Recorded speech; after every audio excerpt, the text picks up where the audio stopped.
प्रदीप ज्वालाभिर्दिवस कर नीराजन विधि सुधा सेतुश्चंद्रो पल जल लवैर्घ्य रचना स्वकीयेरम्भोभि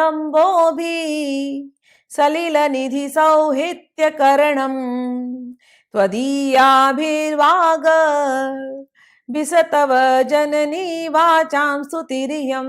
हे माँ, कहते हैं हमने सौंदर्य लहरी की रचना तो कर दी, लेकिन हे जननी, आपने ही तो वाक शक्ति दी, आपकी वाक शक्ति द्वारा हमने इसको कहा है, लेकिन हम बहुत छोटे हैं, आप साक्षात वाग देवी हैं, आप ही सब कुछ हैं।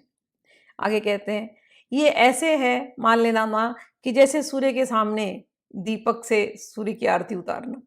सूर्य को क्या जरूरत है दीपक के रोशनी की, लेकिन हम सूर्य की आरती उतार रहे हैं भाव से, तो हे माँ उसी भाव से हमने सौंदर्य लहरी पढ़ा है।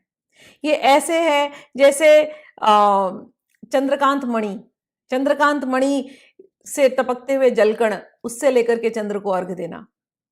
या ये ऐसे है कि समुद्र में जाकर के समुद्र के जल से ही समुद्र को अर्घ देना। समुद्र को क्या जल की जरूरत है, उसमें तुम्हारे एक लोटे पानी से समुद्र को क्या फर्क पड़ने वाला, लेकिन फिर भी अपनी भावना से हम उस समुद्र को अर्घ दे रहे हैं।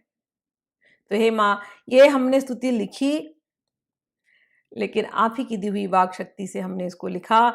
आप ही इसमें वाक शक्ति है, हमारा इसमें हम बहुत छोटे हैं। तो जो ये 100वां श्लोक है, जैसा शंकराचार्य ने भाव लिखा, बिल्कुल समझाते समय हमारा भी भाव यही होता है, मेरा भी, कि कहाँ माँ, कहाँ उनके स्तोत्र वाग्देवियाँ लिखने वाली सरस्वती जी वीणा साइड में कर लेती हैं जब माँ बोलती हैं, और कहाँ शंकराचार्य, उन्होंने ऐसा सुंदर सौंदर्य लहरी लिखा, और हमने फिर भी सौंदर्य लहरी को पढ़ते हुए शंकराचार्य के सामने नतमस्तक होते हुए ये जो हमने प्रार्थना की कि हम इसको सरल भाव से समझा सकें, बिल्कुल हमारे लिए भी वही भावना है कि हे शंकराचार्य, हे माँ ललिता, जैसे भी हमें समझ में आया गुरुजनों से, जो हमारे भावना में थी, हमने वो आपको समर्पित किया।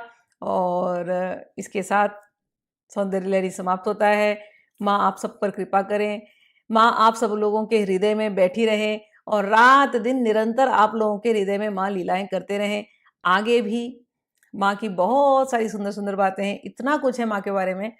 तो जैसे जैसे प्रेरणा होगी और जैसे जैसे गुरुओं का आशीर्वाद होगा और माँ जैसे बताएंगी, वैसे वैसे आगे भी माँ के बारे में मैं बताती रहूँगी। तब तक के लिए जय माँ ललिता, जय आदि शंकराचार्य, जय गुरुदेव। आप सबका कल्याण हो, आप सबका मन, चित्त, हृदय सब कुछ ललितामय हो।